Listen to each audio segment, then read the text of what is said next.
من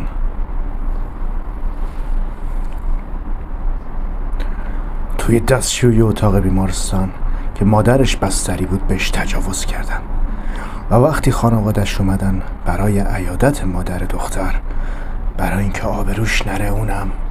من داستان میگم، داستانهایی که امکان داره به دست آوردنشون جونم رو به خطر بندازه، چون ممنوعن و کسی دوست نداره در موردشون حرف بزنه. به این قسمت از مجموعه داستانهای مثبت 18 کانال تیوی 18 شامین خوش اومدید.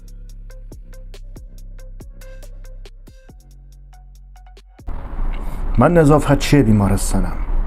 هیچ از حمالی کردن و تمیز کردن بیمارستان خوشم نمیاد، ولی خب من این آشغالدونی رو برای نظافت تحمل نمی کنم. دخترای پرستار و پزشک بد چشممو گرفتن.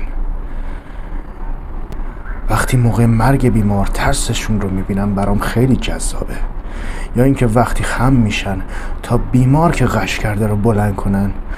باسنشون خیلی زیباست، مثل عسله و من خب چیزهای شیرین رو دوست دارم. از خود داروخونه بیمارستان داروهای بیهوشی رو کش میبرم. توی شیفت شب منتظر یک پرستار میمونم، چون فقط پرستاراش هستن که شبا میمونن.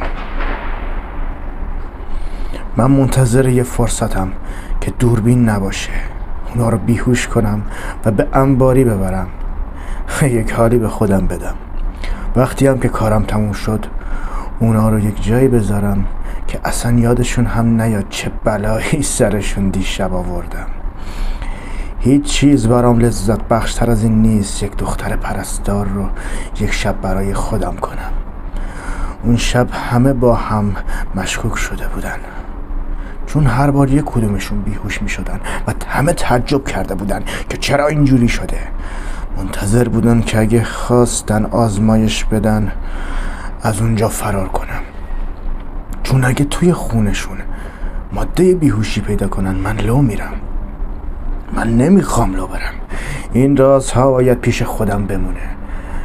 اگه برم زندان دیگه نمیتونم هیچ پرستار که هیچ دختری رو از نزدیک ببینم.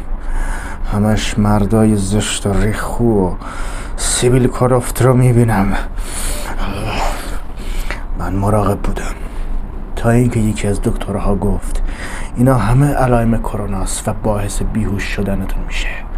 میخواستم اون دکتر رو بغل کنم و ببوسمش، انگار دنیا رو بهم داده بود. یه دلیل برای بیهوش شدن شبانه همه اون پرستارا داده بود. اصلا به این فکر نمی کردن که چرا مردای پرستار بیهوش نمیشن. خیلی خنگن. اون شب قرار بود ترتیب اون زن متأهل رو بدم. اصلا بیهوشش کنم که چشمم به یک دختر وحشتناک خوشگل افتاد. نظرم عوض شد. تصمیم گرفتم اون دختر رو مال خودم کنم. اون دختر با مادرش اومده بود و تنها بود. مادرش انگار سکته کرده بود و من از پشت پنجره میدیدمش که چجوری نگران مادرشه، تا اینکه دکترها بیرونش کردن و چشم به چشم هم افتادیم. قلبم ریخت. آخه یه دختر چقدر میتونه اینقدر زیبار باشه؟ لبا صورتی، چشمها درشت. آخه که زیر دست من چقدر میتونه خوشگل باشه. 2 ساعتی گذشت، دکترها رفتن و مادرش تحت مراقبت بود و اونم کنار مادرش تو اتاق خصوصیشون نشسته بود. فکر کنم 29 سالی داشت، ولی مثل فرشته ها بود. فرشته ای که ساعت 2:30 صبح شد. به بهانه تمیز کردن رفتم داخل اتاق. خدا رو شکر اونجا دوربین نبود. دختر هم رو صندلی خوابیده بود. با آمپول بیهوشی نزدیکش شدم. میخواستم که بهش تزریق کنم. بیدار شد، زد روی دستم. تنها آمپول بیهوشیم شکست. فهمیدم توی دردسر افتادم. با هم درگیر شدیم تا اینکه دستشویی رو دیدم. تصمیم گرفتم که ببرمش توی دستشویی. خیلی ضعیفتر از من بود. چشماش چشماش حسابی میترسید. آخ ترس، خیلی وقت بود ترس رو زیر خودم ندیده بودم. تیزیمو بردم زیر گلوش، گفتم رگتو میزنم. اینو که گفتم سکوت کرد. شلوارشو در آوردم و شروع کردم. وای که انگار بهشت بودم. خون اومد. آخه دختر توی این سن مگه نباید پرده بکارت نداشته باشه؟